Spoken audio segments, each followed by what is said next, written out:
Presidente, primeiramente, obrigado pela sua participação aqui na TVAL. Encerrando o ano de 2017, é importante a gente fazer um balanço dos principais acontecimentos aqui do Legislativo. Então, a gente pode começar falando que, mais uma vez, a Assembleia Legislativa termina o ano com a devolução de recursos para o governo do Estado. Dessa vez foram 85 milhões de reais. Eu queria que o senhor falasse que medidas foram tomadas ao longo do ano para que isso fosse possível. A cada ano que passa, a Assembleia vem tomando medidas de economia, ou seja, de reduzir despesas. Aí já estamos nos últimos 4 anos fazendo isso. Em 2017, nós ainda acrescentamos, vamos dizer, a economia no total aí dos recursos que nós economizamos para Santa Catarina foi na ordem de 10 milhões de reais. Então, nós podíamos ter devolvido 75 milhões, foram 85 milhões e 50 milhões diretamente para o Tesouro do Estado, mais 35 milhões que foram para o TJ e o Ministério Público. Isso é das decisões que foram tomadas na redução de despesas, desde corte de cargo, de pessoal, de diária, de gratificações, de revisão de alguns contratos, e por conta disso a Assembleia está dando um bom exemplo para a população catarinense em fazer economia e que esse dinheiro possa ser utilizado para a saúde, para a educação, para a segurança, o que o governo entender que é melhor ou mais prioritário. Presidente, logo no início do semestre, um acordo de líderes permitiu uma limpeza de pauta aqui no Parlamento, né? 88 vetos que estavam para ser deliberados foram votados, muitos deles derrubados, né? E também ao longo do ano teve a aprovação de projetos muito importantes. Eu gostaria que o senhor falasse um pouquinho sobre esse trabalho. Primeiro que essa deliberação dos vetos ocorreu porque nós fizemos um acordo com os líderes e em 90 dias nós deliberamos 88 vetos que estavam, em outras palavras, aqui na Assembleia sem deliberação. Nós toda terça e quarta nós deliberávamos no mínimo 5 vetos. A segunda decisão também foi com as bancadas, através dos líderes, foi votar os projetos que estavam pendentes aqui na Assembleia em regime de urgência e outros não estavam em regime de urgência, mas estavam por muito tempo. Então, no primeiro semestre nós limpamos a pauta dos projetos que estavam aqui na casa. No segundo semestre, evidentemente que acelerou um pouco mais no final do ano por conta de projetos que vieram do governo do Estado, principalmente projetos que vieram em regime de urgência, mas destacar que de todos esses projetos que nós votamos, que foram inúmeros, alguns nós podemos dizer que tiveram maior relevância. A extinção das empresas públicas, por exemplo, a Companhia de Habitação, a Bescor, a Codesc, todas essas empresas, ao longo dos anos, tinham uma soma de um prejuízo de 250 milhões até 2015. Não tem mais sentido existir empresas que vêm dando prejuízo se elas não estão trazendo benefício para a população. Foi polêmica porque envolve servidor, etc. Mas votamos. Votamos também a autorização para o governo emprestar recursos do BNDES, naquela época na ordem de 1,5 bilhão, e que está se finalizando agora com o Fundo de Apoio aos Municípios. Um outro projeto que eu considero importante para Santa Catarina, que foi autorizar o governo do Estado a praticar concessões e parceria público-privada em obras de infraestrutura, ou seja, rodovias, ferrovias, portos, aeroportos e assim por diante, para ter mais recursos nas áreas específicas da saúde, da segurança pública, da própria educação de qualidade. E além disso, votamos agora nos últimos dias um projeto em que o Estado vai economizar aproximadamente 8 bilhões na última década, dos últimos 10 anos, vamos dizer assim, os 10 anos para frente. Por quê? Porque essa votação permitiu que o Estado tenha uma redução na taxa de juros de 5%, 5 pontos percentuais, além de alongar a dívida para mais 10 anos e com isso uma economia que o Estado vai deixar de devolver para a União, para o governo federal, próximo de 8 bilhões de reais. Então são alguns exemplos.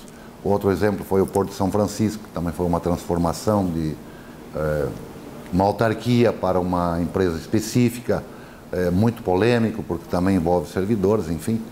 Mas, de qualquer modo, tem que tornar as empresas públicas competitivas. E o Porto de São Francisco é um exemplo de que estava precisando de se tornar competitivo para não perder espaços para outros portos privados.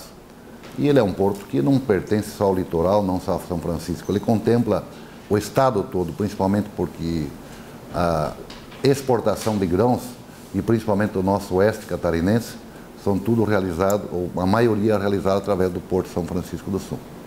Bem, presidente, o senhor falou aí de projetos importantes que foram votados esse ano, inclusive que permitiram a reestruturação administrativa do Estado. Então, eu já vou passar para a próxima pergunta, que é sobre a campanha Câncer, você não está sozinho nessa luta. É um importante apoio do Legislativo nessas questões, inclusive aproximam a população do Parlamento. Eu queria que o senhor falasse um pouquinho disso para a gente. Bem lembrado, eu quero crer que é a campanha que mais resultado está dando em favor das pessoas. Eu confesso que eu não imaginava que ia ter um alcance tão grande essa campanha que foi feita, enfim, através da televisão, jornal, rádio, e que as pessoas que estão acometidas de câncer ou os familiares não tinham, a grande maioria não tem conhecimento ainda dos direitos que elas têm com relação aos impostos que não precisam pagar, imposto de renda, até IPTU em alguns municípios, quitação da casa própria, o direito do saque do fundo de garantia, direito a medicamentos, direito a ter um carro para aqueles que têm sequelas, com desconto de impostos, ICMS, e certamente que esta campanha não pode ficar apenas no lançamento dela, ou apenas numa etapa, ela deve continuar. E para finalizar, ou melhor, fechar esse ano, esta campanha, nós fizemos o lançamento aqui da cartilha, que foi aqui na Assembleia Legislativa, com a presença do Dr. Drauzio Varela, que para nós também foi uma palestra de alto nível, e distribuindo essa cartilha agora para a Rede Feminina de Combate ao Câncer, para os hospitais. Então é uma campanha que vai continuar para proteger um pouco, pelo menos esses familiares que certamente têm muita dificuldade, muitas vezes até de comprar um medicamento, quanto mais de pagar as suas contas. Presidente, para encerrar, eu gostaria que o senhor falasse um pouquinho sobre essa experiência pessoal à frente do Legislativo nesse ano, como é que foi, os principais desafios? Foi mais um ano de aprendizado para mim, né? Cada novo desafio é um aprendizado. Eu aprendi muito nesse ano de 2017 e quero crer que nós, juntamente com todos, eu liderei, evidentemente, mas sozinho não se faz. Então, o nosso resultado, eu quero dividir com todos os deputados, com todos os servidores, sejam efetivos, comissionados, com a nossa imprensa, de um modo geral, e principalmente aqui da casa, que tem feito um grande trabalho também para levar a informação à população. Nós conseguimos aproximar o Parlamento catarinense no interior do Estado, percorremos mais de 100 mil quilômetros só via terrestre, dizendo a importância que tem o Parlamento. Então, eu não tenho dúvida que para mim foi um aprendizado, ao mesmo tempo, além de aprender, eu consegui também fazer com que a Assembleia tivesse um bom resultado, o que foi bom para todos nós. Então, espero que a missão seja integralmente cumprida com o nosso trabalho e também com a participação de todos. Só para a gente finalizar de vez agora, eu queria que o senhor deixasse uma mensagem para os catarinenses, para todo mundo que está nos assistindo hoje. Eu quero aproveitar esta oportunidade para desejar a todos, né, um feliz e abençoado Natal. O nosso povo catarinense, que é ordeiro, que é trabalhador, que faz a diferença no Brasil todo. Não é para menos que o Estado está com maior longevidade de vida, não é para menos que está com o menor índice de mortalidade infantil. E uma economia que vem crescendo a passos largos, enquanto que o Brasil está aí chegando a 1%, nós vamos chegar a mais de 3%. Então isso se deve ao povo catarinense. Por isso meu desejo é um Feliz Natal, muito abençoado, e eu estou muito otimista para 2018 e espero que a população catarinense também tenha 2018 de muita saúde, mas de muito sucesso na sua vida profissional, pessoal. Que Deus abençoe a todos.